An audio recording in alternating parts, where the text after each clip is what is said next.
살다 보면 모든 것에 의심이 들 때가 있다. 내가 들고 있는 물병이 과연 정말로 존재할까? 이 세상은 사실 거인들의 장난감이고 우리는 어항송의 물고기가 아닐까? 삶에는 의미가 있는가? 이런 의문들이 떠오르다가도 도저히 답을 찾을 방법이 없어 그냥 묻어두고 살아가게 되는 경험을 이따금씩 하게 된다. 바쁜 일상과 현실적인 문제들, 돈벌이, 과제, 살림살이 등에 시달리다 보면 이런 쓸데없는 생각을 할 틈조차 나지 않기도 하지만 어쨌든 살면서 단 몇 번이라도 이 세상의 모든 것들이 허구적인 것이 아닐까 의심이 생긴 적이 있을 것이다. 철학에서는 의심을 중심으로 삼는 사고방식을 회의주의라고 한다.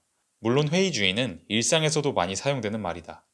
일상에서 회의주의는 주로 모든 것을 의심하려는 경향이나 어떤 일이 잘 이루어질지에 대해 미심쩍어 하는 성격을 가리킨다. 철학에서의 회의주의는 조금 더 근본적인 차원에서 무언가를 심각하게 의심하는 사고방식을 가리킨다. 그 중에서도 가장 극단적인 회의주의는 이 세상의 그 어떤 것에 대해서도 우리는 결코 확정적인 판단에 이를 수 없다고 말한다. 다시 말해, 삶을 살아가면서 우리가 얻게 되는 모든 지식들은 그것이 아무리 확실한 것처럼 보여도 잘 따져보면 불확실한 지식에 불과하다는 것이다.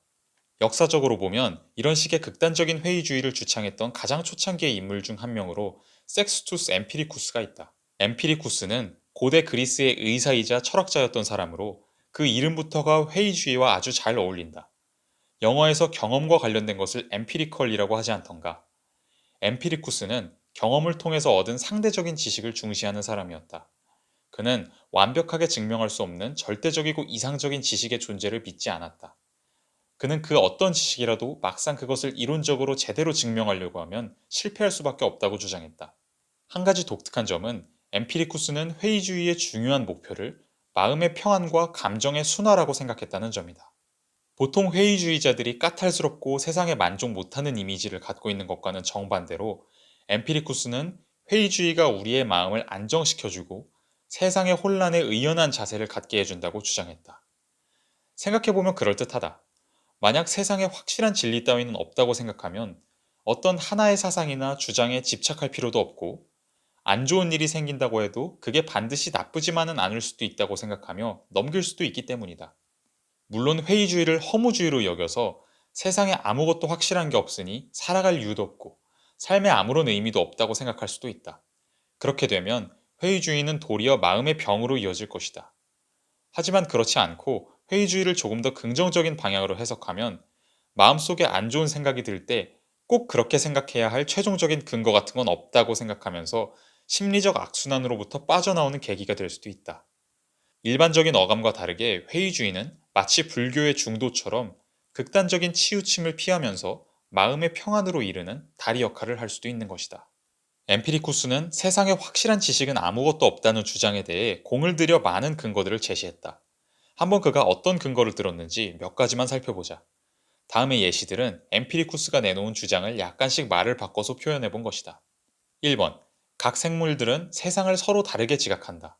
예를 들어서 개와 인간은 똑같이 사과를 보고도 다른 색깔로 본다.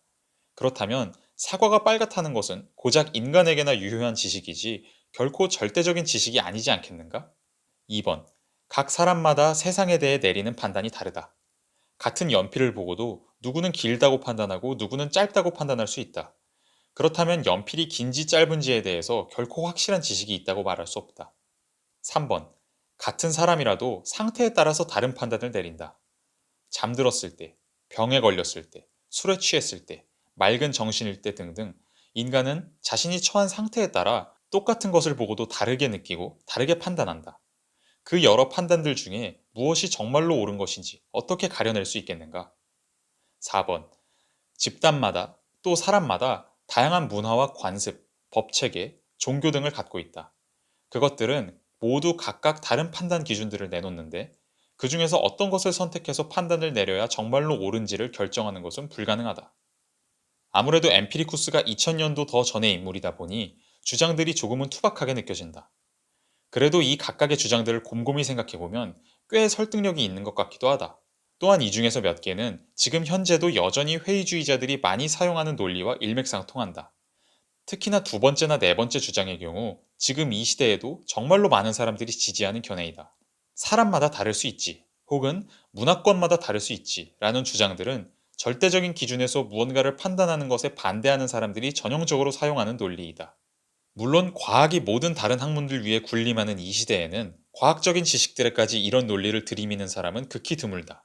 예를 들어서 산소는 수소보다 무겁다는 과학적 지식에 대고 그건 사람마다 다르지. 나한테는 수소가 더 무거운데? 라고 말하는 사람은 거의 없을 것이다.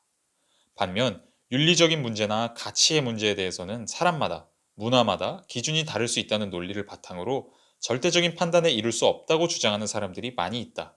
개인적으로는 어려서부터 첫 번째 주장과 관련된 상상들을 많이 하곤 했다. 고양이가 보기에도 미켈란젤로의 피에타는 아름다울까? 지구상의 생명체들과는 전혀 다른 신체 구조를 갖고 있는 외계인도 1 더하기 1은 2라는 데에 동의할까? 천국에 사는 천사에게도 성냥팔이 소녀 이야기는 슬플까? 이런 질문들은 지나치게 판타지적이어서 우리의 일상에 그다지 유의미한 영향을 끼치지 못할지도 모른다.